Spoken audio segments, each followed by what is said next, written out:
अब सब जन एकादशी के व्रत की कथा ध्यान से सुनना, तभी जे व्रत पूरा माना जाएगा। समझो लल्ला।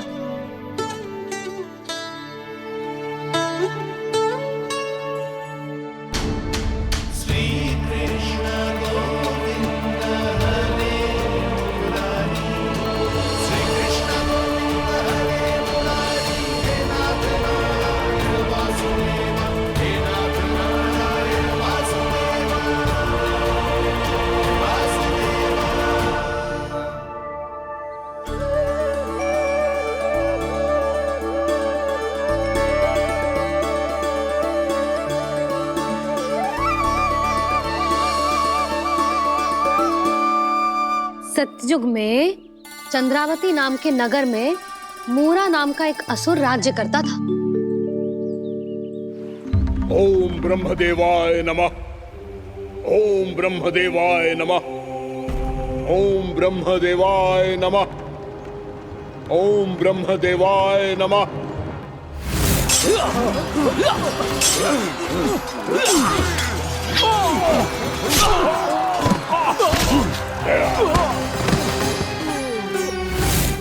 ओम ब्रह्मदेवाय नमः। ओम ब्रह्मदेवाय नमः। जब उसने देवताओं के हाथों असुरों की पराजय देखी, तब वो वरदान पाने के उद्देश्य से ब्रह्मा जी की तपस्या करने चला गया।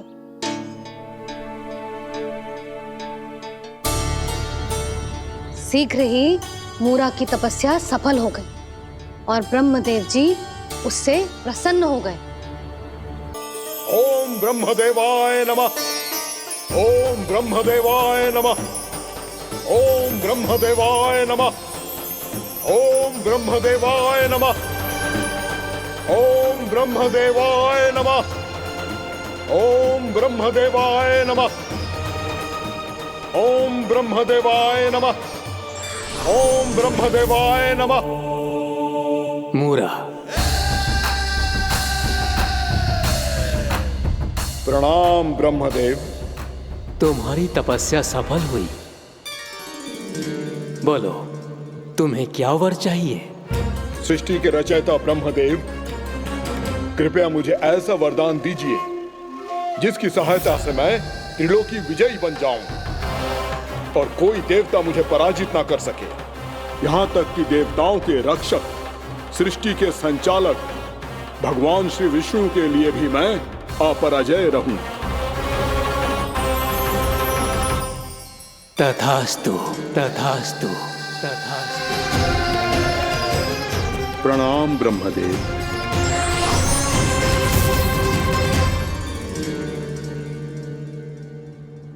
ऐसा वरदान पाकर मूरा बहुत अभिमानी होगा। यक्षों, किन्नरों, यहाँ तक कि देवताओं को भी युद्ध के लिए ललकारने लगा, पर किसी ने भी उसकी ललकार को स्वीकार ना करो, क्योंकि सभी उसकी शक्ति से बहुत भयभीत थे और उसके सामने युद्ध किए बिना ही अपनी पराजय स्वीकार करने लगे। और फिर दंभ में आके उसने स्वर्ग लोक पर भी आक्रमण कर दिया और देवराज इंद्र तक को चुनौती दे डाली।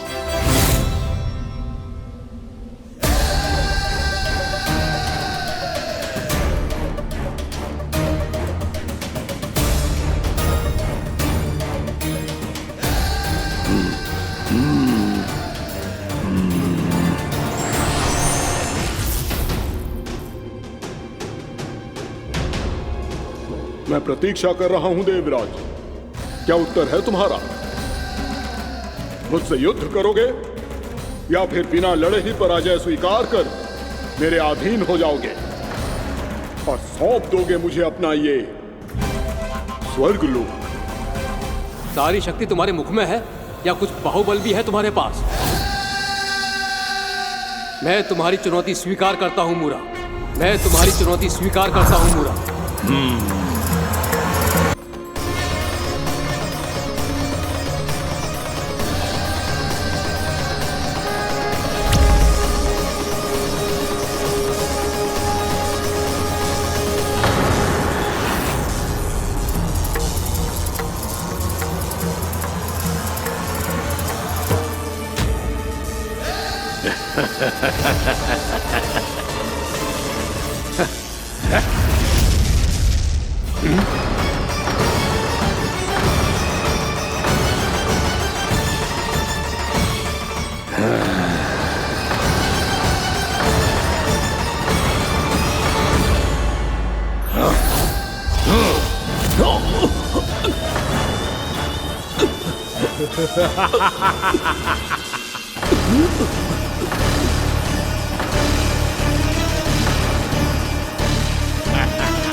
खैरिए देवगण, असुरराज मुरा को ब्रह्मदेव का आशीर्वाद प्राप्त है। आप में से कोई भी इन्हें पराजित नहीं कर पाएगा।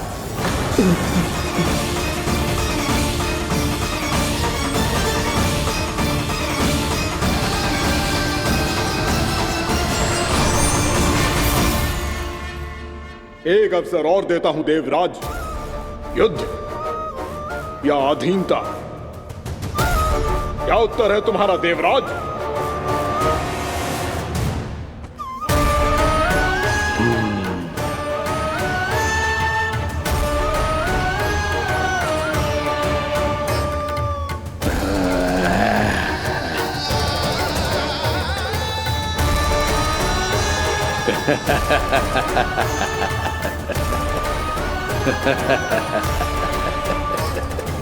इंद्र और सभी देवताओं ने मूरा के आतंक में आके उससे भयभीत होके अपना सिंहासन छोड़ दियो। अब मूरा स्वर्ग का अधिपति बन गयो और शीघ्र ही उसने अन्य सभी असुरों को स्वर्ग में निवास करने के लिए आमंत्रित कर दियो। और इस प्रकार से वो धीरे धीरे तीनों लोकों का सम्राट बन गयो। उसे किसी ने रोका नहीं मैया। ना लल्ला, इतना साहस किसी में था ही ना। और फिर ये निश्चित करने के लिए कि भविष्य में किसी और असुर की मृत्यु ना हो, वो यमराज पे भी विजय प्राप्त करने के लिए यमलोक की ओर प्रस्थान कर दियो। वो तो अपने आप को और सभी असुरों को अमर बनाना चाहता था। पर देवता और यमराज भी उसकी ये योजना समझ गए थे। इसीलिए उसके आने से पहले ही सारे देवताओं ने श्री नारायण से सहायता के लिए गुहार लगाई। अब केवल आप ही कुछ कर सकते हैं प्रभु।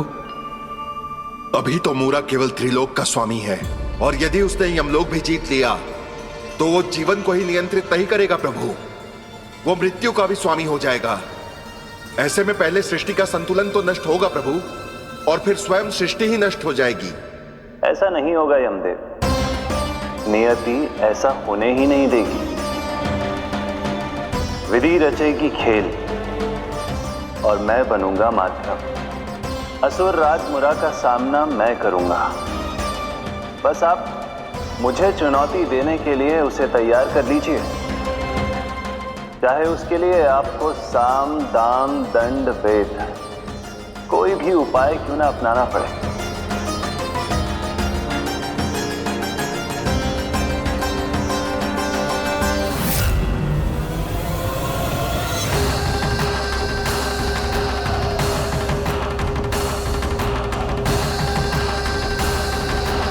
आप तो मेरी प्रतीक्षा में पहले से ही खड़े हैं यमदेव। तब तो आपने मेरी चुनौती के बारे में भी सुना ही होगा। कहिए, क्या उत्तर है आपका? मेरा स्वागत करके अपना राज्य त्यागेंगे या मेरा सामना करके अपने प्राण? असुर राज मुरा का सामना मैं करूंगा। बस आप मुझे चुनौती देने के लिए उसे तैयार कर लीजिए, चाहे उसके लिए आपको साम दाम दंड भेद कोई भी उपाय क्यों ना अपनाना पड़े।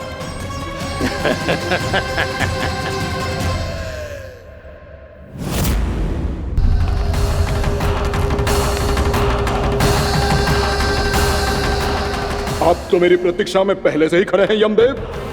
तब तो आपने मेरी चुनौती के बारे में भी सुना ही होगा। कहिए, क्या उत्तर है आपका? मेरा स्वागत करके अपना राज्य त्यागेंगे या मेरा सामना करके अपने प्राण? हे असुर श्रेष्ठ, मैं आपकी अधीनता स्वीकार करने के लिए तैयार हूं। बस एक विनती है मेरी। शर्त को विनती का नाम देकर बहलाना चाहते हो मुझे यमराज? असुर राज मूरा के सामने शर्त रख पाओ? इतना सामर्थ्य नहीं है तुम में। इसका आभास है मुझे असुरराज, पर मैं आपकी अधीनता स्वीकार करूं इससे पहले आपको स्वामी धर्म का पालन करना होगा। मेरे पुराने स्वामी के क्रोध से मेरी रक्षा करनी होगी आपको। कौन है तुम्हारा पुराना स्वामी? भगवान श्री नारायण। और छोटी माँ मूरासुर को तो श्री नारायण से भी रक्षा का वरदान प्राप्त था ना? यही तो श्री नारायण की लीला थी बलराम। पर वो राक्षस अपने दम में जे समझ ही ना पाओ कि वो क्या भूल करने जा रहे हैं, और पहुंच गो भगवान श्री नारायण को चुनौती देने के लिए।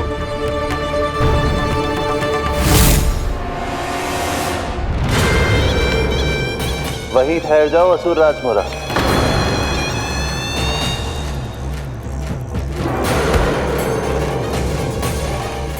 यहाँ क्यों आए?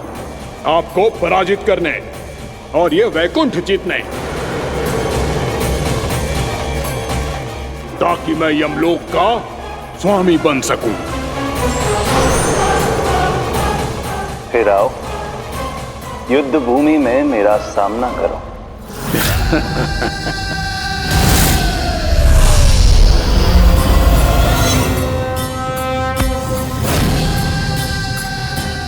ये नहीं जानते कि इनसे ना हारने का वरदान तो मैं पहले ही प्राप्त कर चुका हूं, इसलिए युद्ध ठीक से आरंभ हो पाए उससे पहले ही इन्हें जीत लूंगा मैं।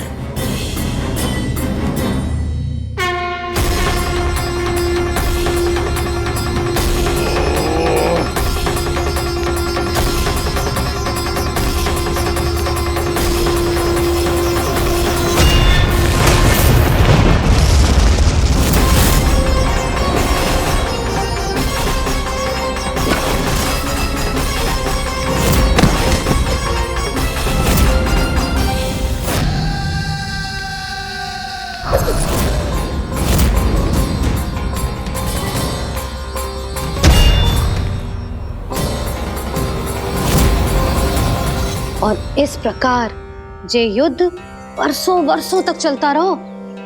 दोनों योद्धा पूरे ब्रह्मांड में अनेक अस्त्रों शस्त्रों के साथ युद्ध करते रहे।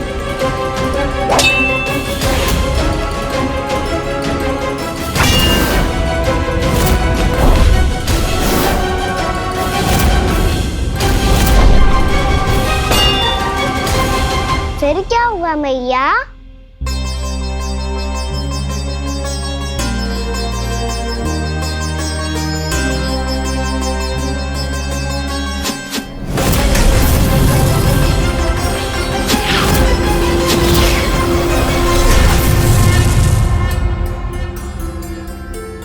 उस युद्ध को कभी समाप्त हुआ हो, पर कैसे?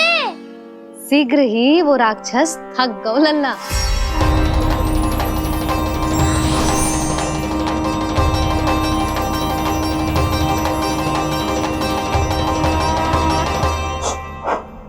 खड़े खड़े देख क्या रहे हैं नारायण?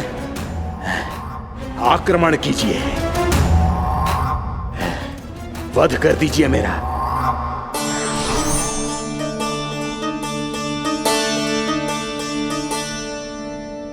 मैं तुम्हारी वीरता से प्रभावित हूं,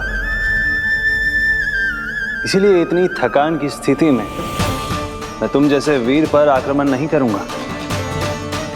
जाओ विश्राम करो। यदि फिर से युद्ध करने की इच्छा हो तो तुम्हारा स्वागत होगा।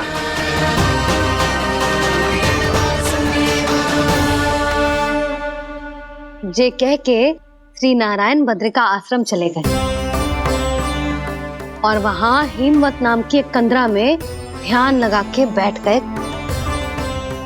उधर वो राक्षस विश्राम करने लगो। अनेकों दिन बीत गए और अब वो राक्षस मूरा फिर से स्वस्थ होके बलवान हो गया था। उसने अपनी सारी शक्ति फिर से प्राप्त कर ली थी। श्री नारायण ने उस पर दया करी थी, पर वो फिर से श्री नारायण को छलने को तैयार होगा।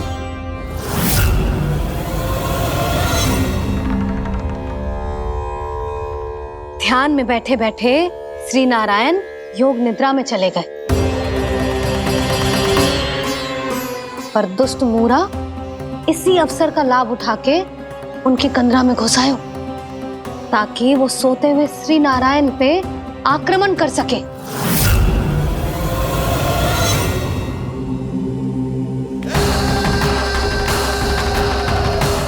आज इस लंबे युद्ध को जीतकर अपने इस अंतिम शत्रु का भी अंत कर दूंगा मैं।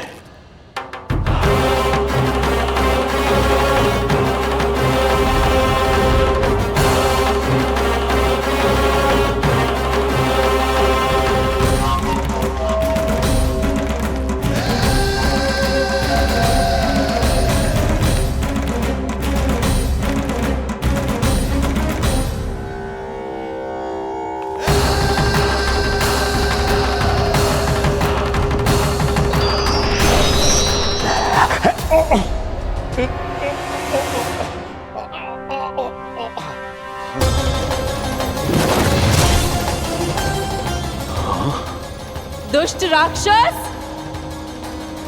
प्रभु ने तुझ पर दया की, तुझे संभलने का अवसर दिया।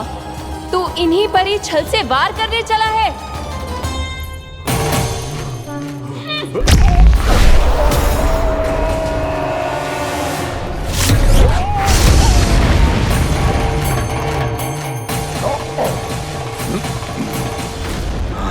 मैं अजय हूँ, मुझे कोई पराजित नहीं कर सकता। ब्रह्मा का वरदान है मुझे। तूने नारायण से अपराजय होने का वरदान मांगा था मूर्ख, उनकी शक्ति से नहीं। ध्यान से देख, मैं तेरी मृत्यु हूँ, मृत्यु।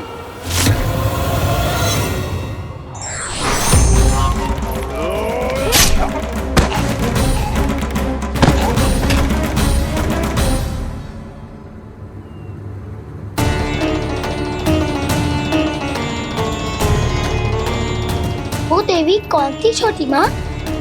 और कौन बलराम, वही तो थी देवी एकादशी।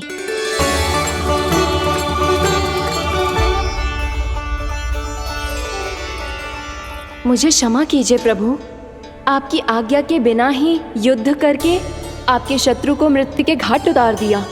क्षमा नहीं, आपकी तो प्रशंसा होनी चाहिए देवी।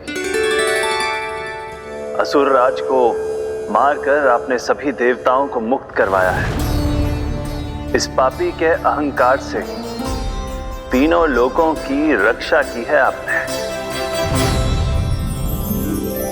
आप एकादशी की तिथि पर मेरी एकादश इंद्रियों से उत्पन्न हुई हैं।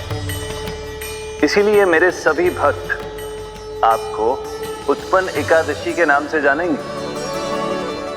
सभी तिथियों में आपका स्थान सर्वश्रेष्ठ होगा। जिस तरह आपने राक्षस के आक्रमण से मेरी रक्षा की है, उसी प्रकार एकादशी के दिन व्रत करके जो भी भक्त आपकी कथा सुनेगा, मैं स्वयं उसकी रक्षा करूंगा। जो आपकी पूजा करेगा उसे मेरी विशेष कृपा प्राप्त होगी और उसके साथ साथ उसे मिलेगा धन, सिद्धि और मोक्ष।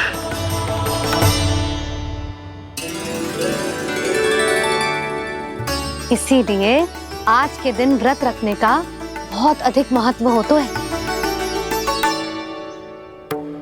बोलो एकादशी मैया की जय। बोलो श्री नारायण भगवान की जय।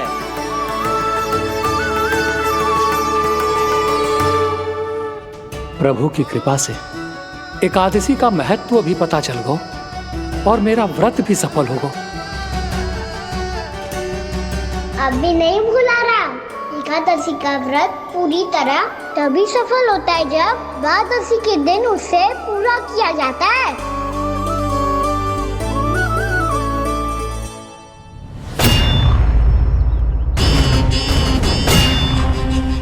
आवश्यक है आपको यह आभास होना कि उस विष्णु अवतार को पराजित करने के लिए आपके साधारण योद्धाओं में वो सामर्थ्य नहीं है। वो विष्णु अवतार कुछ अधिक ही असाधारण है।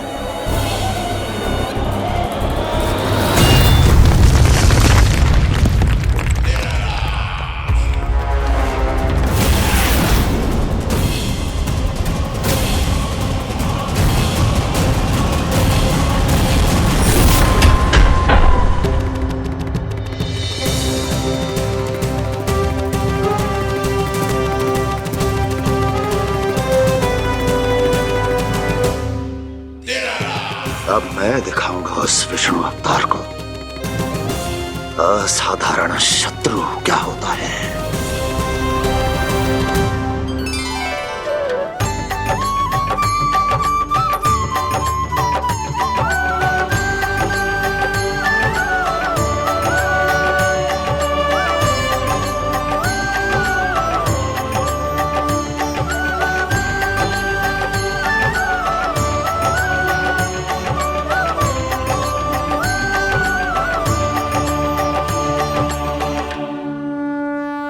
मामा अधीर हो रहे हैं, पर मैया ने मुझे अभी तक बाहर जाने की आज्ञा नहीं दी है। अभी उन्हें किसी और राक्षस को यहाँ भेजने से रोकने के लिए मुझे ही कुछ करना होगा।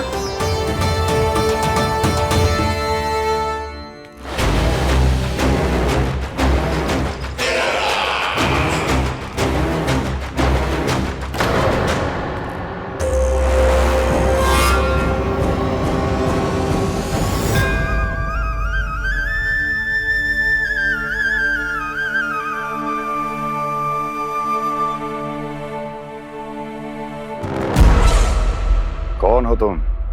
बचपन से ही मुझे मारने का सपना देख रहे हैं, फिर मुझे ही नहीं पहचानते।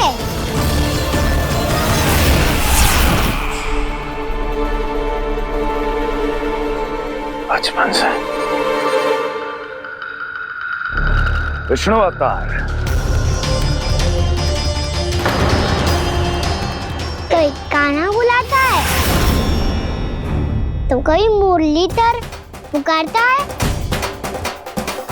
कोई माखन चोर कहता है, कोई कहता है चिच्चोर। पर विष्णु अवतार इस नाम से तो बस आप ही मुझे बुलाते हो मामा जी। इतना साहस, ये तो यहाँ आ गया है।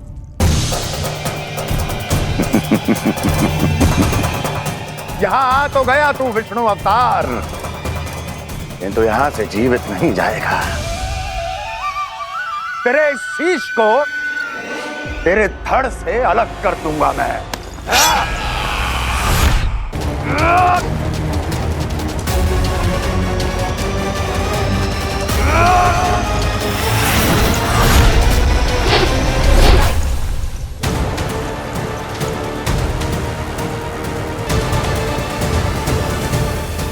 कहाँ देख रहे हो मामा जी? मैं तैयार हूँ।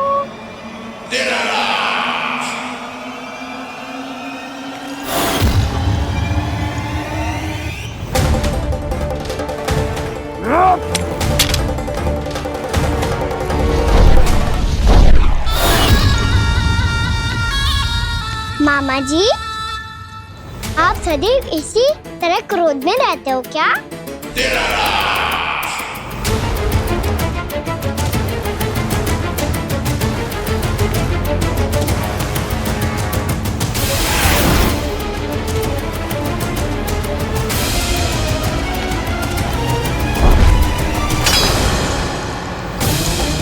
छोड़, छोड़ मेरी तलवार को। छोड़ो तो तब जब पकड़ा हूँ।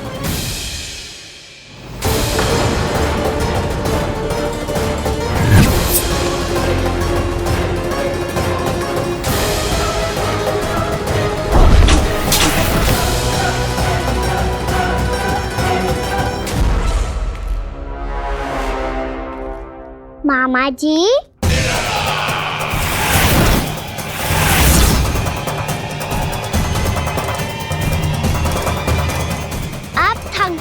थोड़ा विश्राम कर लो। आपका तो पता नहीं, मैं अवश्य थक गया हूँ।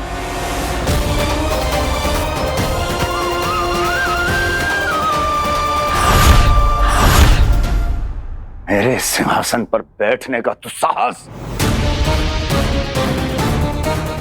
अभी तो बस अभ्यास कर रहा था मामा जी। भविष्य में मुझे तो बैठना है यहाँ। आपने बल प्रयोग करके से अपने पिताजी से छीना था, मैं आज से छीन लूंगा। जो छल और बल से लिया जाए वो अधिक समय तक टिकता नहीं है मामा जी।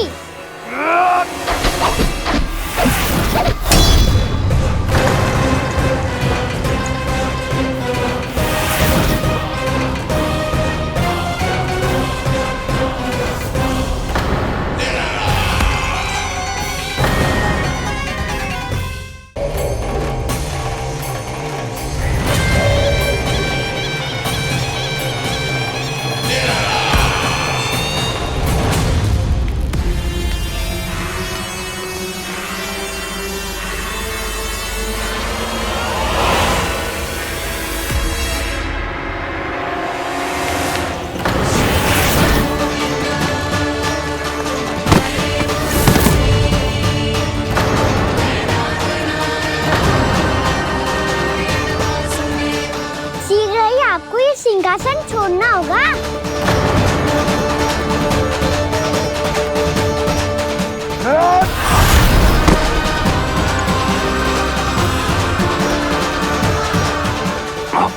वो मेरा सिंहासन छीनना चाहता है।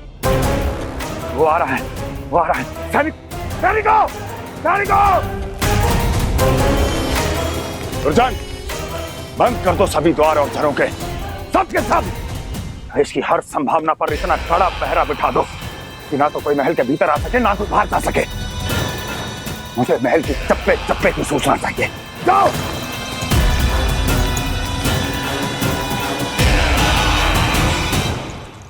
सिंहासन।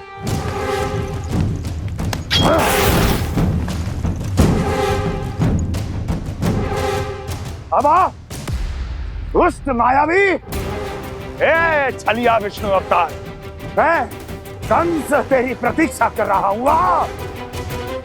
देखता हूं मेरे सिंहासन पर कैसे बैठता है तू। मुझे तो बस कुछ समय चाहिए था, वो मिल गया। अब करते रहिए आप प्रतीक्षा।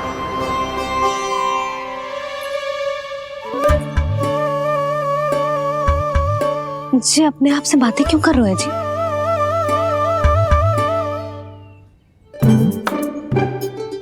आप मुस्कुरा क्यों रहे हो? ना कछु ना। बताओ क्यों मुस्कुरा रहे हो? तुम ही पर गए जी। जब तुम व्रत करती हो तो तुम भी ऐसा ही करती हो। इसी प्रकार भूख अधिक लगने पर अपना ध्यान भटकाने के लिए स्वयं से ही बड़बड़ाती रहती। होगा। आपको तो बस मेरा उपहास उड़ाने के लिए बहाना चाहिए।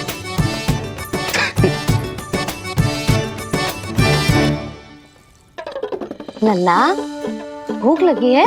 ना मैया, व्रत करे तो भूख कैसे लगेगी?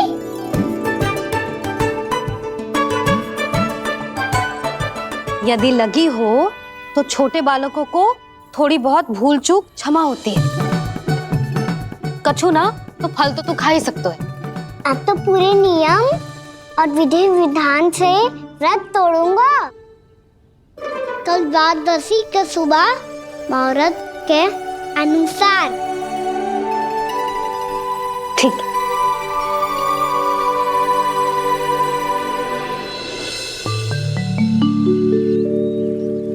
लल्ला, एकादशी समाप्त हो गई है, द्वादशी लग गई है। अब तू व्रत तोड़ सकते है। भोजन कर ले। ले।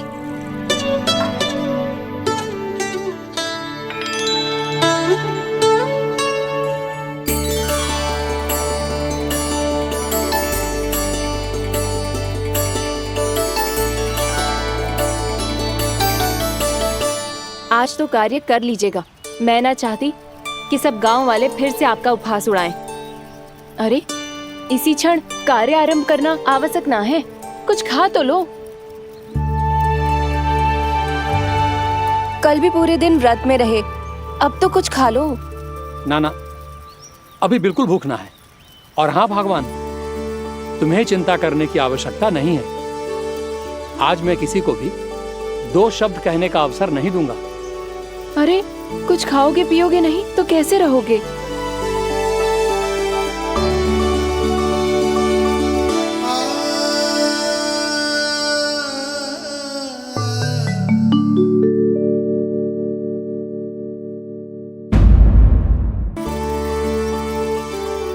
अरे, इसी क्षण कार्य आरंभ करना आवश्यक ना है। कुछ खा तो लो। ना, अभी बिल्कुल भूख ना है। और हाँ भगवान, तुम्हें चिंता करने की आवश्यकता नहीं है। आज मैं किसी को भी 2 शब्द कहने का अवसर नहीं दूंगा।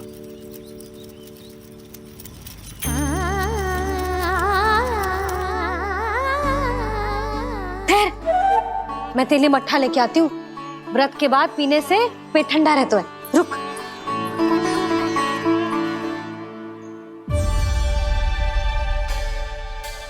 भक्तों ने अभी तक व्रत नहीं तोड़ा है, मैं कैसे तोड़ लूं? भूख कहाँ से होगी? श्री हरि नाम से पेट तो भर लेते हो। श्री हरि श्री हरि श्री हरि।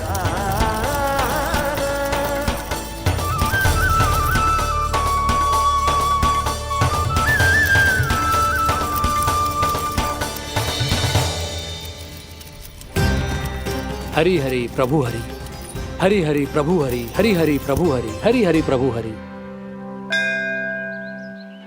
कल से अन्न का एक दाना ना गो है पेट में।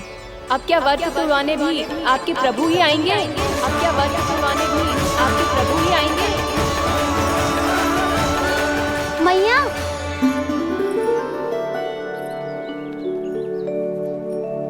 मैया पहले व्रत तोड़ के कच्चू खा तो लो। अभी ना, लौट के आने के बाद। हाँ,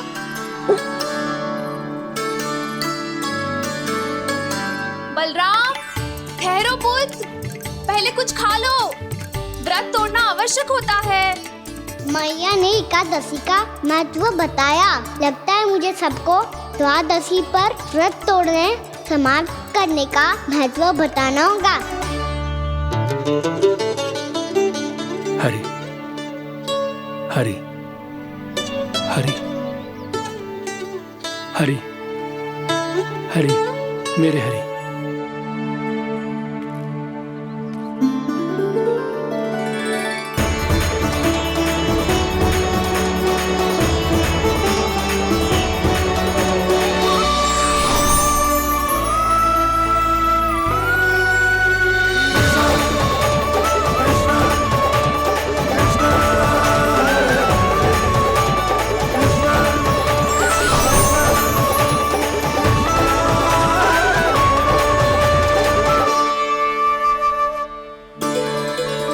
अभी अभी तो मैंने बच्चों की मां को वचन दिया था कि आज किसी को शिकायत करने का अवसर ना दूंगा, और अब मैं प्रभु श्री हरि की कल्पना जसोमती रानी के लल्ला में ही करने लगा। ना ना, ये ठीक ना है।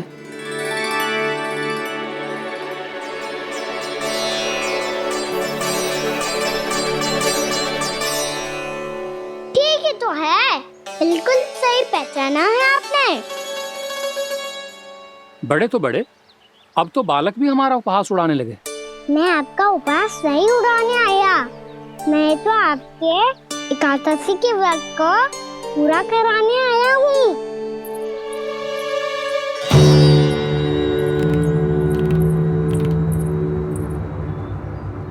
कान्हा,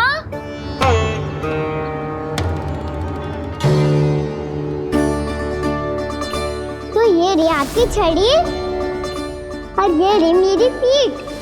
सेक बिना ताकत तोड़। आज तो इसकी पीठ सेक के रहूंगी मैं। मैया घर पे भूखी मुझे ढूंढ रही होगी। लो, आज द्वादशी के दिन पहले प्रहर में भोजन करके अपना एकादशी का व्रत पूरा करो आप। धन्यवाद राजकुमार, पर अभी हमें भूख नहीं है। बहुत सारा काम पड़ा है, और अभी थोड़ी ही देर में शंकरी बहन भी अपनी मटकी लेने आती होंगी।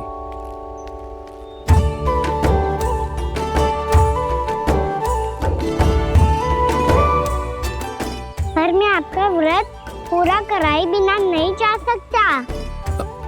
भला क्यों? भक्त भूखा रहे और भगवान खा ले, ऐसा हो सकता है भला?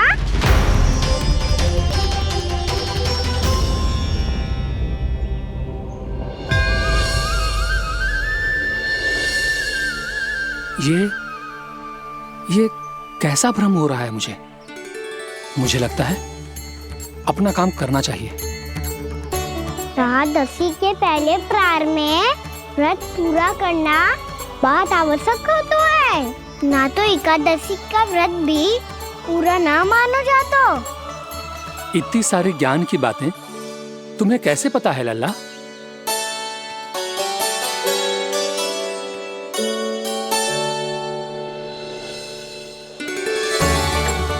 जैसे एकादशी की कथा होती है, वैसे द्वादशी की महिमा भी एक बहुत महत्वपूर्ण कथा है।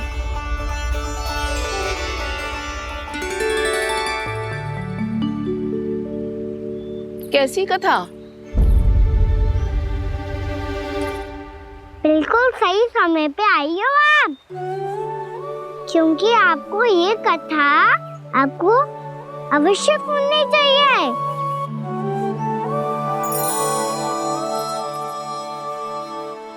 मुझे क्यों? पहले सुन तो लियो, फिर स्वयं ही पता चल जाएगा।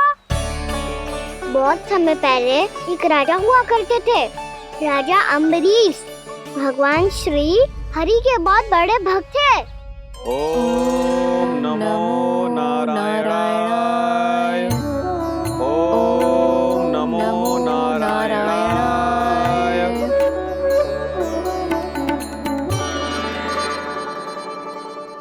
नेक पुण्य के काम करते थे वो। अपनी पत्नी के साथ हरि का नाम जपते रहते थे। उन्होंने 12 माह एकादशी का व्रत करो निर्जल पास किया, और जब उनकी 12वीं एकादशी का व्रत द्वादशी के दिन तोड़ने का समय हुआ, तभी महर्षि दुर्वासा अपनी 100 शिष्यों के साथ उनके महल में पधारे।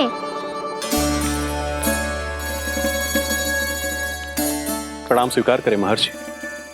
आप जैसे महान ऋषि मेरे राज्यसभा में आए, वो भी ऐसे अवसर पर जब मैं और मेरी पत्नी निरंतर 12 एकादशियों के बाद अंतिम एकादशी का व्रत तोड़ेंगे। इससे बड़े सौभाग्य की क्या बात हो सकती है हमारे लिए। आज आपके साथ साथ मेरा और मेरे शिष्यों का एकादशी व्रत भी पूरा होगा। संभव है प्रभु की इच्छा यही हो कि हम सब अपना व्रत एक साथ तोड़ें। ये तो अत्यधिक प्रसन्नता की बात है महर्षि।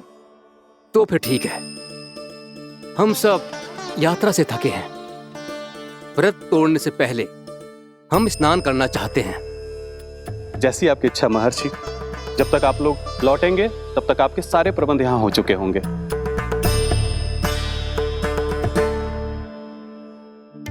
महर्षि दुर्वासा स्नान करने गए थे, पर उन्हें लौटने में विलंब हो रहा था, और इधर द्वादशी पर व्रत पूरा करने का मुहूर्त बीता जा रहा था।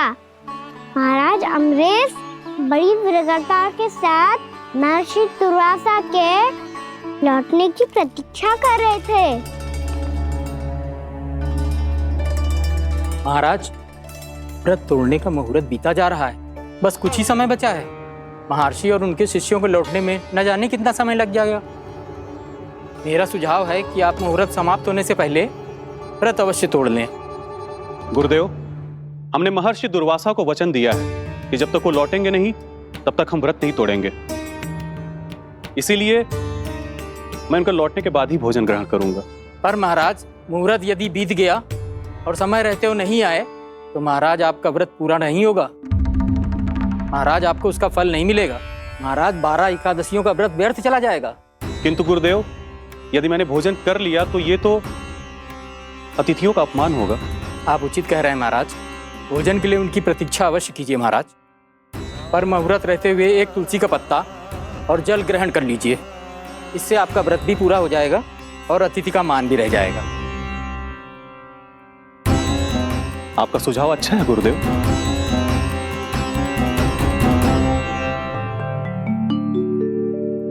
जैसे ही महाराज ने तुलसी का पत्ता खाया, वैसे ही महर्षि दुर्वासा लौट आए। महाराज,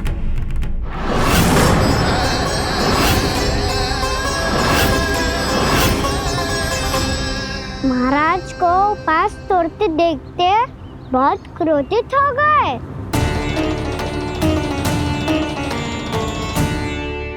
बहुत बड़े भक्त हैं आप, परंतु आप ये नहीं जानते अपने अतिथियों के साथ कैसा व्यवहार करना चाहिए। आपने हमें साथ भोजन करने का वचन दिया था, पर अपना व्रत क्यों तोड़ा आपने? महर्षि, मैंने भोजन नहीं ग्रहण किया। कहीं मुहूर्त न निकल जाए इस कारण मैंने एक तुलसी का पत्ता ग्रहण कर लिया। 56 भोग खाया हो या एक पत्ता, अपना व्रत तोड़कर अतिथियों का अपमान किया है, मेरा अपमान किया है। अब आपको दंड भोगना होगा ताकि आप सीख पाएं कि अतिथियों के साथ कैसा व्यवहार होना चाहिए। महर्षि, आप जो भी दंड मुझे देंगे मुझे स्वीकार है, किंतु आप क्रोधित मत होइए। क्रोध का कारण आपने दिया है महाराज। एक महर्षि का अपमान करके राक्षसी प्रवृत्ति का परिचय दिया है आपने, इसीलिए अब एक राक्षसी आपको दंड देगी।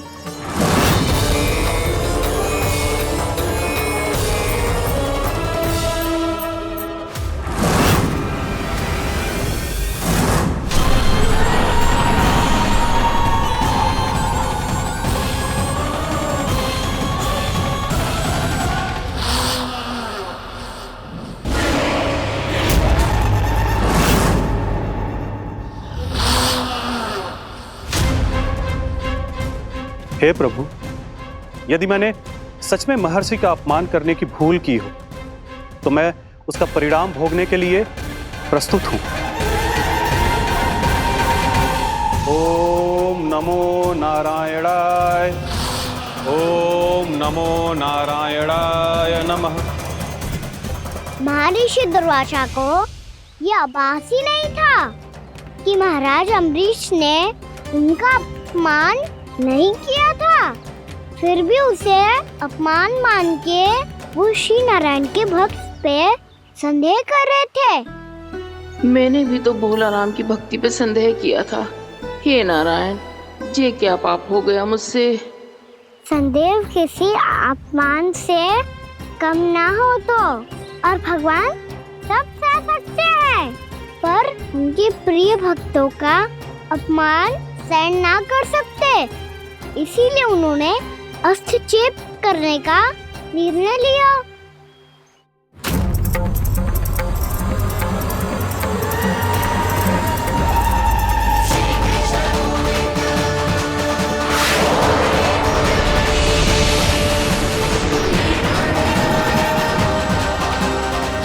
ओम नमो नारायणाय।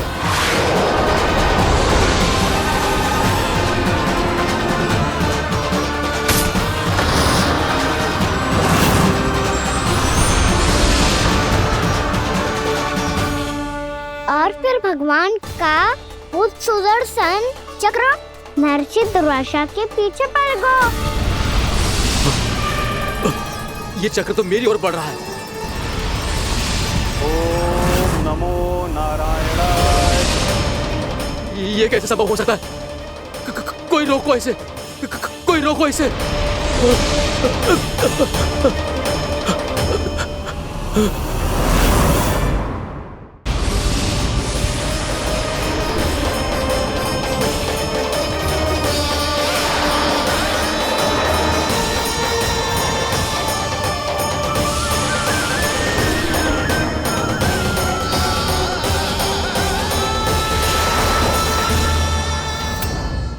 चक्र से अपने प्राण कैसे तैसे बचाते बचाते महर्षि दुर्वासा ब्रह्मलोक जा पहुँचे। ब्रह्मदेव, रक्षा कीजिए। ब्रह्मदेव, सहायता कीजिए, मुझे बचाइए। ब्रह्मदेव, रक्षा कीजिए। ये सुदर्शन चक्र मेरे प्राणों के पीछे पड़ गया है। मुझे बचाइए ब्रह्मदेव, मुझे बचाइए। महर्षि, मैं चाहकर भी आपकी सहायता नहीं कर सकता। ऐसी स्थिति में यदि कोई कुछ कर सकते हैं तो वो हैं सुदर्शन चक्र के स्वामी विष्णु, क्योंकि सृष्टि में केवल वही है जो इसे नियंत्रित कर सकते हैं। वो ही इसे वापस लौटने का आदेश देकर आपके प्राणों पर छाए हुए संकट को दूर कर सकते हैं। किंतु हां, मैं सुदर्शन चक्र से इतना अवश्य कहूंगा कि जब तक आप विष्णु लोक में पहुंच नहीं जाते, वो आपको किसी भी प्रकार की हानि ना पहुंचाए। आपका बहुत बहुत धन्यवाद। आपकी सदा ही जय हो।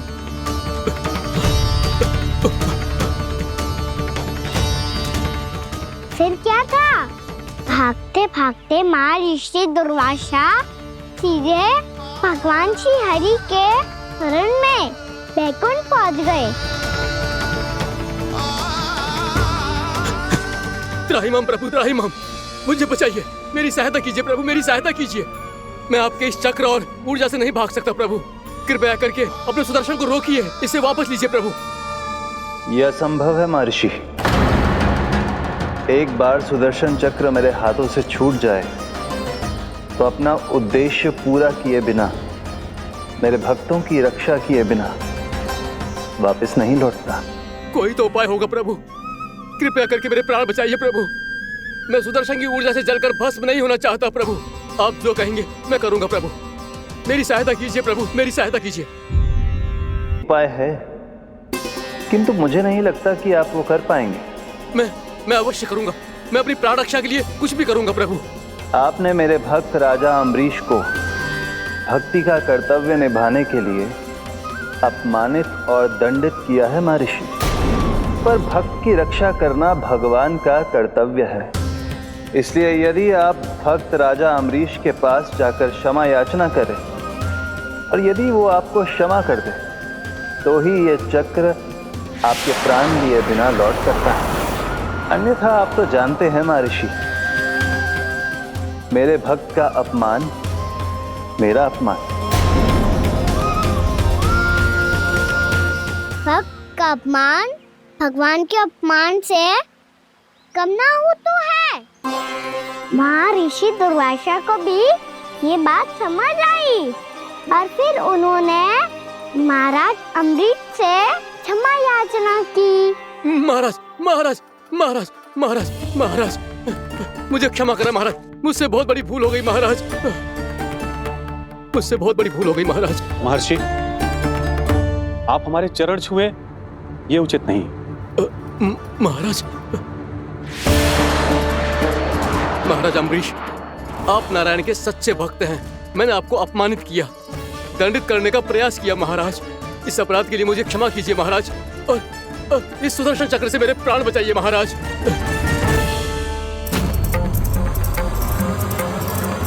हे महान सुदर्शन, यदि महर्षि के लिए मेरे हृदय में अभी भी वही सम्मान और प्रेम हो जो इनके प्रथम आगमन पे था, तो कृपया आप अपने धाम वापस लौट जाइए।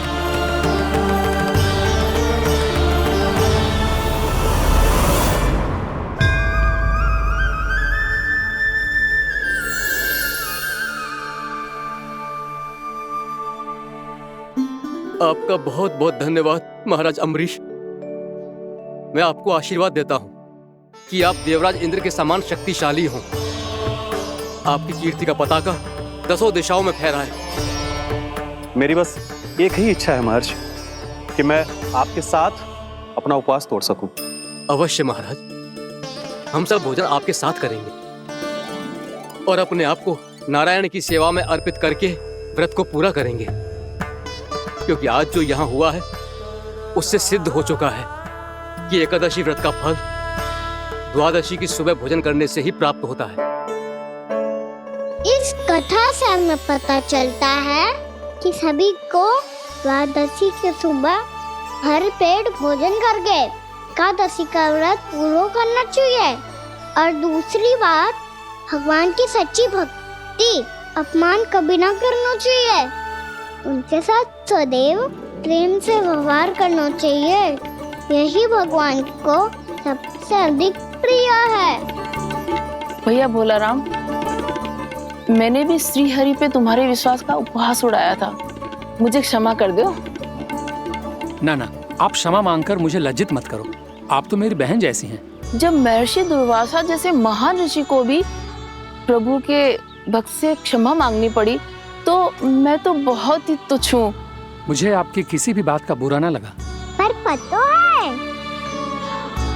प्रभु को कौन सी बात सब भूला रखता है? कौन सी बात? जब उनका भक्त भूखा रहे, हमें भी अपना व्रत पूरा ना करे। और जैसा कि आप सभी ने अभी कथा से सीखो है, एकादशी के व्रत को द्वादशी की सुबह अवश्य पूरा करना चाहिए। अब आप जाओ, अपना व्रत पूरा करो।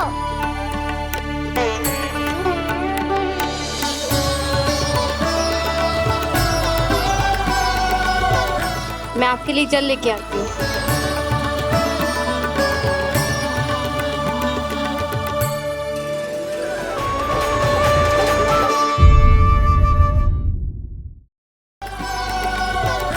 मैं मैं आपके लिए जल लेके आती हूँ।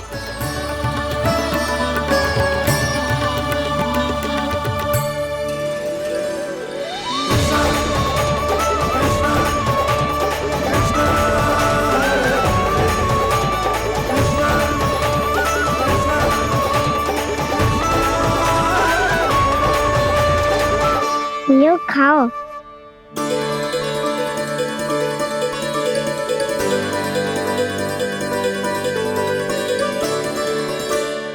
कान्हा,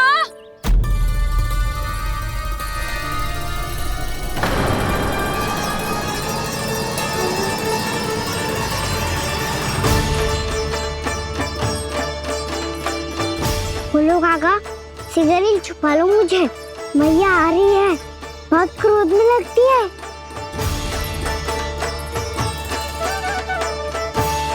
आज तो बहुत दंड मिलेगा।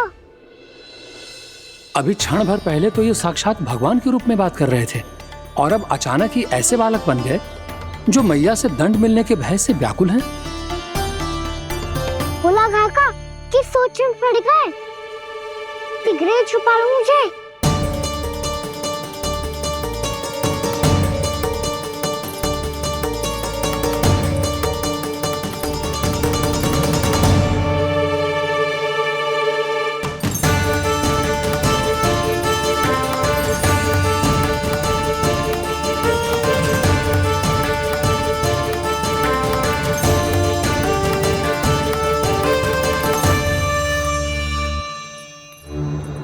भोलानाथ जी, कान्हा को देखो है क्या? मैंने तो अपने प्रभु को देखा है। मैं अपने लल्ला को ढूंढ रही हूँ, उसे देखो है आपने? वही तो मैं भी कह रहा हूँ जसोदा रानी, मैंने सिर्फ और सिर्फ अपने प्रभु को देखा है। ये तो अब भी अपनी भक्ति में ही खोया हुआ है, इससे पूछ के कछु लाभ ना है, मुझे ही ढूंढना पड़ेगा।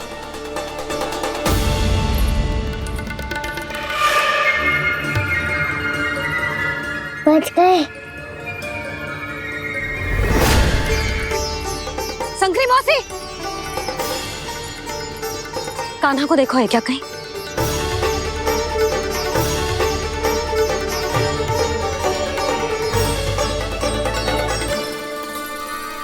बोला काका, मुझे सिगरेट निकालो ना यहाँ से, मैया फिर से इधर ही आ रही है। सब कहते थे श्री हरि मेरे घर ना आ सकते। देखो आज प्रभु आ गए, उन्होंने अपने हाथ से मेरा व्रत पूरा कराया। हाँ, आते हैं और आगे भी आएंगे हमारे श्री हरि हमसे मिलने और आके मोक्ष देंगे, है ना?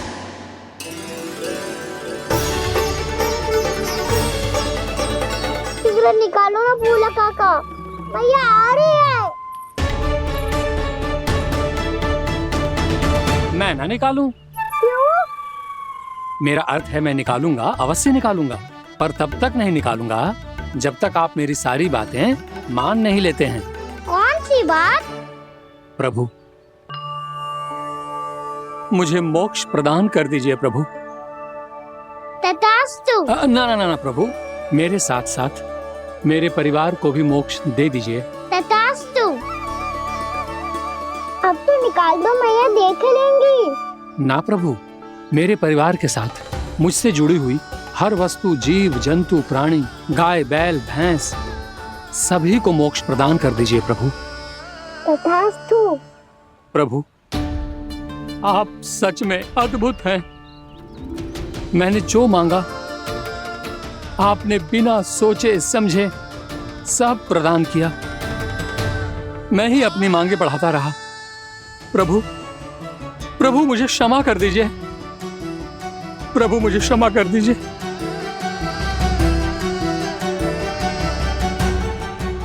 आइए प्रभु।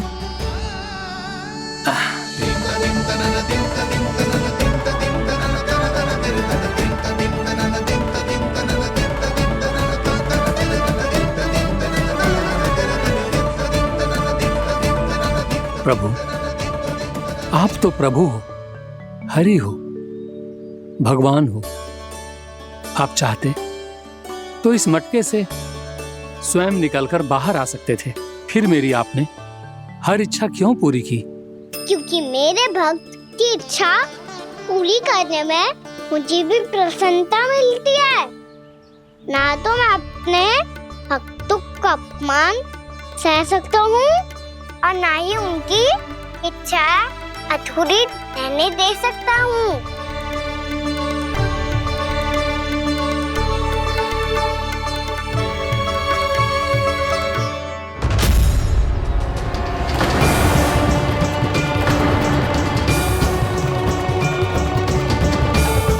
क्या कही थी तूने? हाँ, कि तू फिर से छल ना करेगा। फिर मुझे बिना बताए घर से बाहर कैसे निकलो? क्षमा करना मैया, पर जो आपने सिखाया था मैंने तो उसी का ही पालन करो है। फिर से चतुराई कर रहे हो है ना? हाँ? आप ही ने तो कही थी ना, यदि कछु करने से किसी को हानि ना पहुंचती हो या फिर किसी अच्छे कार्य में सहायता मिली हो तो आज्ञा लेने की आवश्यकता ना होती। यदि तेरे कछु करने से किसी और की कोई हानि ना हो रही हो या किसी के अच्छे कार्य में सहायता हो रही हो तो मुझसे आज्ञा लेने की आवश्यकता ना है। तो किस अच्छे कार्य के लिए आया है यहाँ? एकादशी के सुबह एकादशी का व्रत खोल के पूजन करा जाता है। ये बात ना तो भोला काका को पता थी, ना शंकरी मासी को और ना ही किसी और को। और तुझे पता थी? हाँ, मेरी मैया ने बहुत अच्छे से सिखाया है मुझे। जैसे कल तूने एकादशी कथा सुनाई थी ना, आज वैसे ही तेरे लल्ला ने सबको द्वादशी कथा सुनाई है। सच्ची यशोदा रानी जी, इसने तो हमारी आंखें ही खोल दी। और भाभी, सच तो ये है कि मुझे भी ना पता था कि ये इतना बड़ा ज्ञानी है और इतना अधिक समझदार।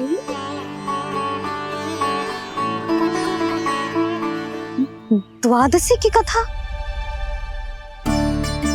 वो तो मैंने इसे कभी सुना ही ना है।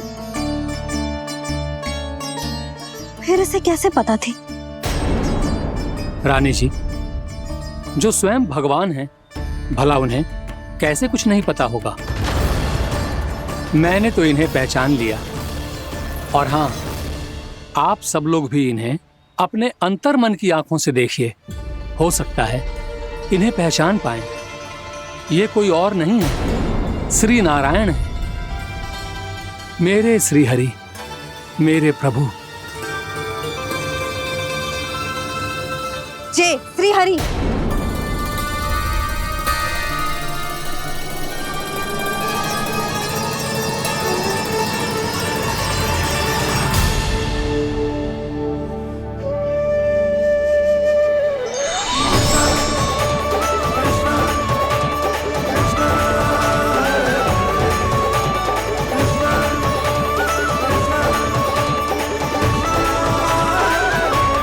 ये क्या कर दिया भोला? जिस रास्ते को मैंने इतनी कठिनाई से बचा के रखा था, सबके सामने उसे उजागर कर दिया तुमने।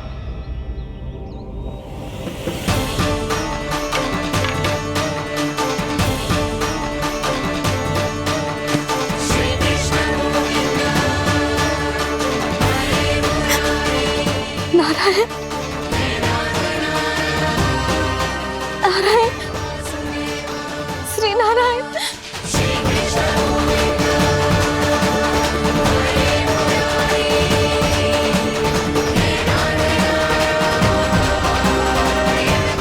श्री नारायण।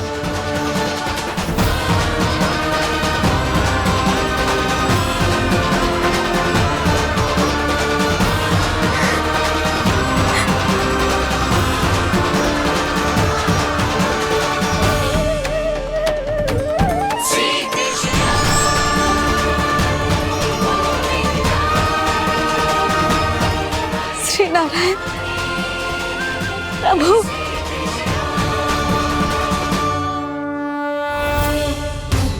जिस रास्ते को इतने जत्न से संभाल के रखा था, आज वो सबके सामने खुल गया। और तो और मेरा भेद मैया को भी पता चल गया। बाबा सब कहते रहे, पर मैंने एक न मानी। सबने कही थी कि आप भगवान हैं, पर मैं मूरत आपको पहचान ही ना पाई। कितनी अभागी हूं मैं।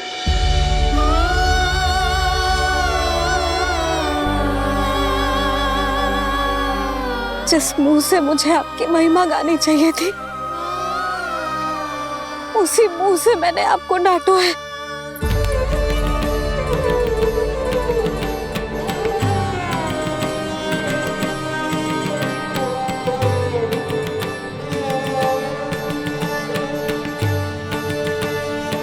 जिन हाथों से मुझे आपके चरण छूने चाहिए थे, उन हाथों से मैंने आपके कान पकड़े।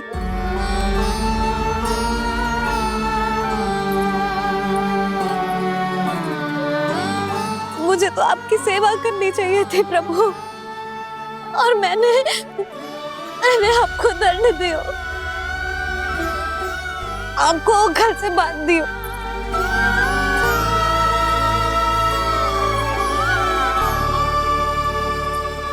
बावली हो गई थी प्रभु।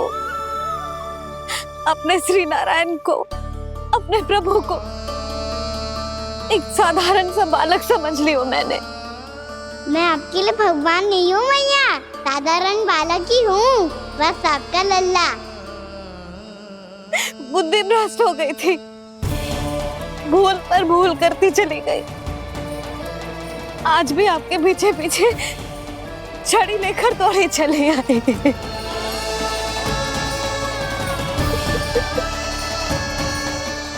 अपने आप को दोष मत दो मैया, आपके ममता के लिए तो जन्म लिया है मैंने। हमारा मन बदलने मत दो, मेरे लिए वही पुरानी भैया बनी रहो आप, और मुझे रहने दो आपका वही नटखट लल्ला। मुझे क्षमा कर दो प्रभु, मुझे क्षमा कर दो। बाबा ये कैसा अंत हो गया आज? मैया तो मुझे भगवान मानने लगी, पर मैं इसे स्वीकार नहीं कर सकता। अभी नहीं बाबा, इतनी शीघ्र नहीं। आप ऐसे खड़े क्यों बाबा? कुछ ऐसा करो ना कि मैया फिर से मेरे मैया बन जाए। उनकी दृष्टि में भक्ति नहीं, ममता चाहिए मुझे। कान्हा, मेरे सामर्थ्य में हो तो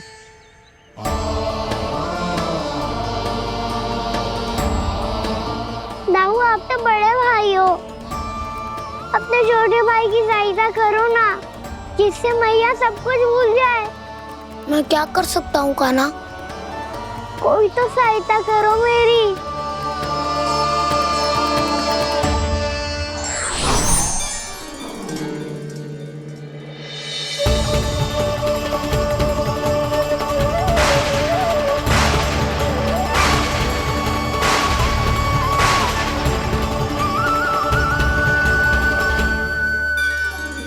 अपने आप को संभालिए प्रभु।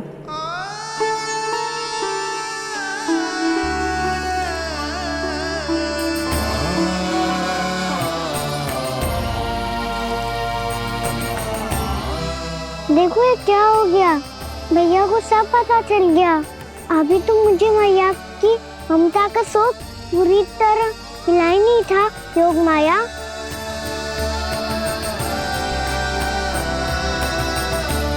मेरी सहायता करो ना। कितनी अद्भुत है ममता की शक्ति। भगवान को भी एक साधारण बालक बना देती है। बालक की बना रहना चाहता हूँ मैं, नहीं चाहता दिव्य होना, नहीं चाहता भगवान बनना। बस मैया की गोद में रहकर ममता की रस से सेम को भिगोना चाहता हूँ। इनकी डांट फटकार का सुख पाना चाहता हूँ। कुछ भी करे योग माया, पर इन सबको भुला दो मेरा सत्य।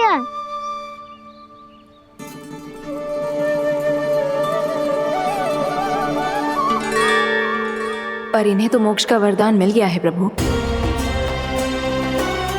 इसलिए इनके लिए समय की गति को लौटा पाना संभव नहीं होगा। प्रभु, अब मुझे ये सब भूलने की कोई आवश्यकता नहीं है। मुझसे जो त्रुटि हुई है अब वो दोबारा कभी नहीं होगी, और आज के बाद आपका ये सत्य मैं किसी को नहीं बताऊंगा प्रभु, क्योंकि मुझे पता चल गया है कि आपका यशोमती मैया के लल्ला बने रहना कितना आवश्यक है।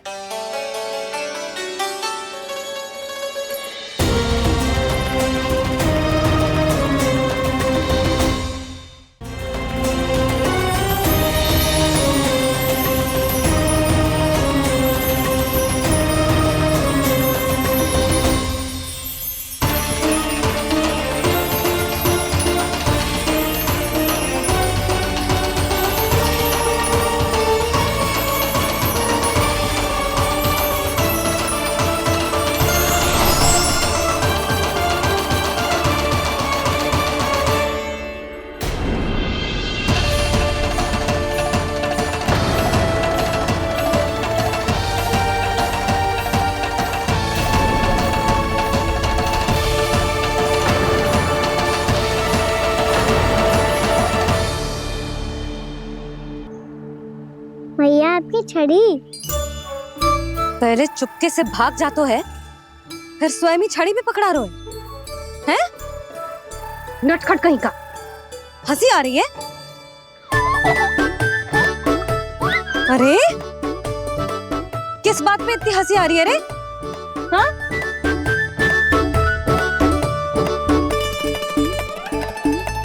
आपकी लीला अद्भुत है प्रभु, और अद्भुत है आपका मैया के प्रति प्रेम। हंसी ना है मैया, ये तो प्रसन्नता है, अपने मैया से मिल जाने की प्रसन्नता। अच्छा, ढूंढ मैं तुझे रही हूँ और तू कह रहे हो कि मैं मिल गई तुझे।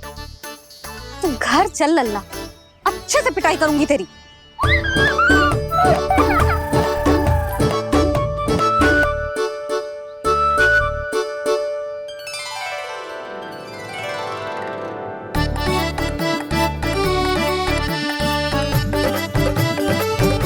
पिटाई से गाल लाल होंगे ना तेरे, तब हंसी बंद होगी तेरी। चल।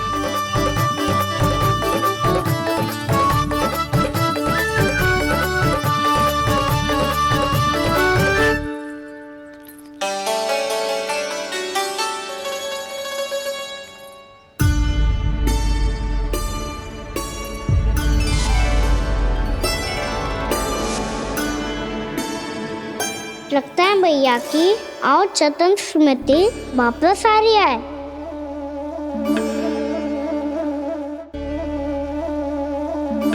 यशोदा, क्या होगो? ना कछु ना। आपको बताऊंगी तो और हंसेंगे मुझ पे। बोल दो, मैं उपास ना उड़ाऊं, सच्ची। देखो देखो इसे कैसे हंस रहे हैं। मेरे हाथ में छड़ी है, मैया क्रोधित है, पर जे तनिक में भय ना लग रहा है इसे? हाँ, हंसे जा रहा है।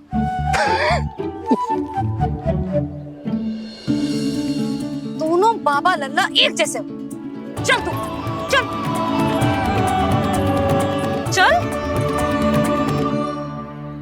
दाऊ, आप तो बड़े भाई हो, अपने छोटे भाई की सहायता करो ना, जिससे मैया सब कुछ भूल जाए। सुबल, तू कछु खा क्यों ना रहो है? व्रत करना था तो बलराम के जैसे कल कर ले तो। कल तो एकादशी भी थी। कान्हा के बिना कछु करने का मेरा मन ही ना कर तो। बात तो सच्ची है, उसके बिना गोचारण भी ऐसा लगता है जैसे कितना भारी कार्य है, व्यवस्था में करना पड़ता है। सही कह रहे हो तुम दोनों। मैं तो गोपालक भी इसलिए बना था ताकि कान्हा के संग खेलने को मिल जाए। बलराम तो हमारा सगा कम और मुख्य अधिक है।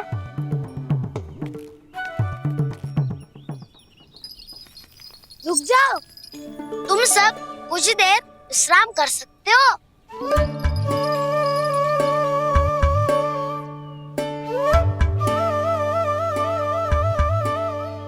तू बोल। ना मैं ना बोलूंगा, तुम दोनों ही बोलो। और तुम सबका सखा पहले हूँ और टोली का मुखिया बाद में, इसलिए घबराने की आवश्यकता नहीं है। जो भी बात है बिना हिचक बता सकते हो मुझे। तो फिर कुछ ऐसा करो ना कि कान्हा फिर से हमारे साथ गौचारण करने के लिए आने लगे।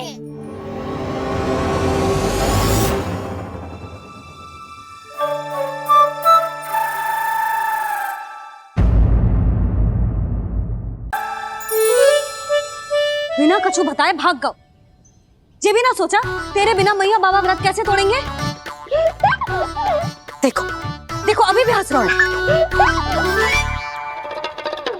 क्या होगा वैसे? रुक, प्रसाद लेके आती हूँ। क्षमा कर दो मैया, पर जैसा आपके लिए ना हूँ वैसे ही मेरे लिए मेरा भक्त, इसीलिए भोला राम का व्रत तोड़वाने जाना आवश्यक था।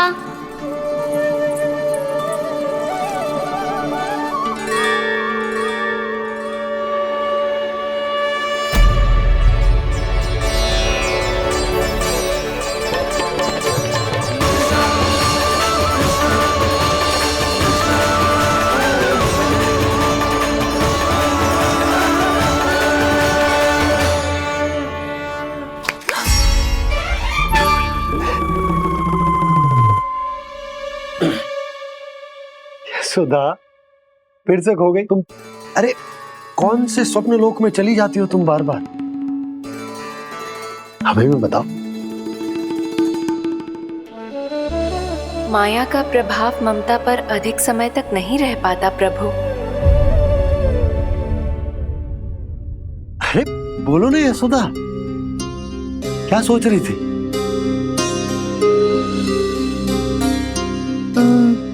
मैंने ना श्री नारायण को देखो है।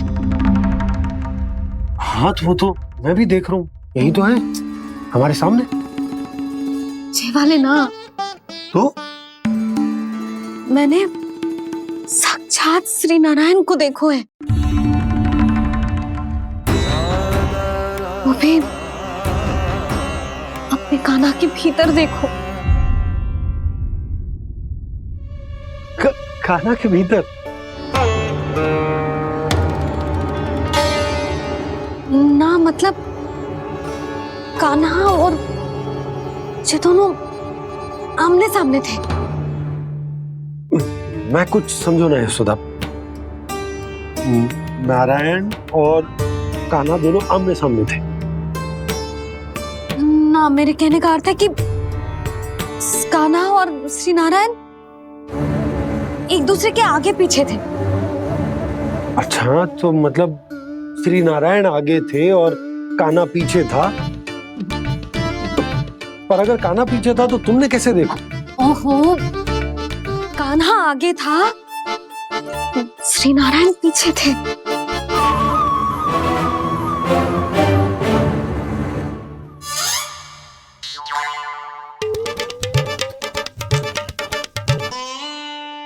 यशोदा, एक बार फिर से सोचकर बताओ कि नारायण आगे थे या कान्हा आगे था? ठीक से याद करो। बहुत बता तो रही हूँ जी, थोड़ी धुंधली धुंधली सी स्मृति है। बाबा, इससे पहले कि उनके संदेह की अग्नि स्मृति की वायु पाकर और भड़क जाए, कुछ भी करो पर बुझाओ इसे। स्वप्न देखो है तुमने? हाँ, संभव है स्वप्न ही था। पर यदि स्वप्न था तो सुबह सुबह उठते ही उसकी स्मृति क्यों ना आई? अब क्यों आ रही है उसकी स्मृति? और वो भी तब से जब से मैं भोला राम के यहाँ से कान्हा को लेके आई हूँ।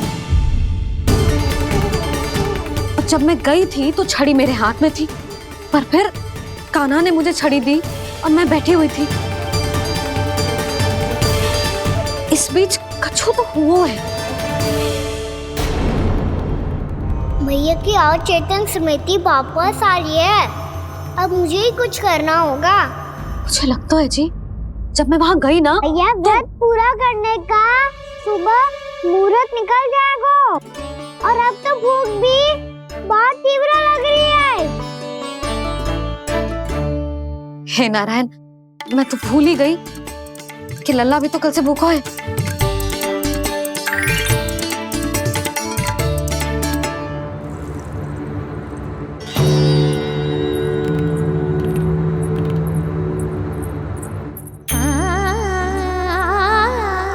ले खा।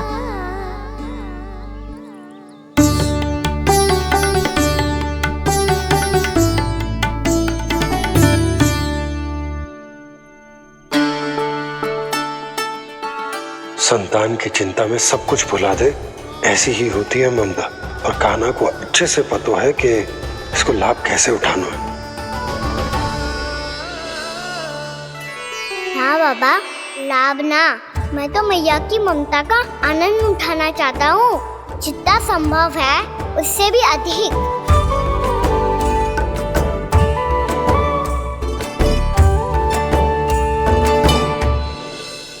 बलराम, कान्हा को फिर से गौचारण आने के लिए केवल तू ही मना सकते है।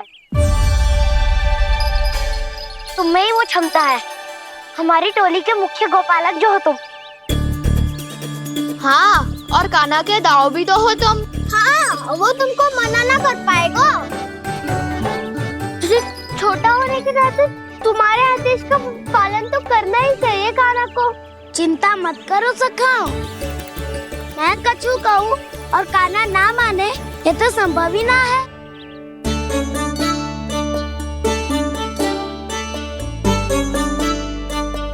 आज जो हुआ ना जाने और कितने समय तक मेरा सत्य आपसे छिपा रह पाएगा, इसीलिए आपसे अधिक से अधिक समय मैं आपके साथ ही बिताऊंगा। मैंने कह दिया तो समझ लो, पत्थर पे रेखा खिंच गई। कल से कान्हा हम सबके साथ अवश्य आएगा। अपना सारा समय हमारे साथ बिताएगा वो।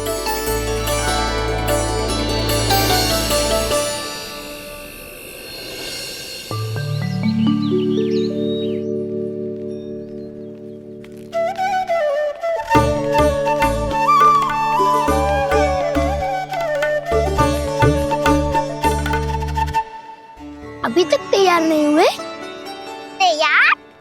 गौचारण के लिए चलना है ना, तुम्हें लेने आया हूँ। नाना दाऊ, मैं ना चल सकता, मुझे आज्ञा ना है। वो तो माखन चोरी के लिए भी नहीं थी। उस दिन जो वक्कासुर के सामने चले गए थे तुम, तभी तो नहीं थी आज्ञा। इसलिए आज्ञा का बहाना मत ही बनाओगा ना। बहाना नहीं दाऊ, मैं तो सच्ची कह रहा हूँ। मैया को फिर से दुखी ना कर सकते हो और हम सबको दुखी कर सकते हो तुम। आज मैं तुम्हारी एक ना सुनूंगा कान्हा। घर पे रहते हुए कितने सप्ताह हो गए तुम्हें? तुम गोपालक हो कान्हा, गोपालन करना तुम्हारा दायित्व है। आज तुम्हें हमारे साथ चलना ही पड़ेगा। ना दाऊ, मैं ना चल पाऊंगा। बलराम, तुम तो कह रहे थे कि कान्हा तुम्हारी हर बात मानता है, पर इसने तो बड़े भाई का अनादर कर दिया। रुक जाओ कान्हा, सत्य बताओ, तुम छोटी माँ के कारण वन नहीं चल रहे हो या अब तुम्हें हमारे साथ रहना ही अच्छा नहीं लगता? कहीं ऐसा तो नहीं गौचारण में तुम्हारी रुचि समाप्त हो गई हो? ना दाऊ, ऐसा कछु ना है। मुझे गौचारण की बात प्रिय है और आप सबका साथ भी। तो फिर वन चलने में क्या समस्या है तुम्हें? अपने दाऊ की बात मान लो और चलो चुपचाप। मैंने सबको वचन दिया है कि तुम हम सबके साथ चलोगे। पर दाऊ, मैंने भैया को भी वचन दिया है कि मैं नहीं जाऊंगा। इसका अर्थ है कि मेरे वचन का कोई मूल नहीं है। मैं तुमसे बड़ा हूँ कान्हा, तुम्हें मेरी आज्ञा माननी चाहिए।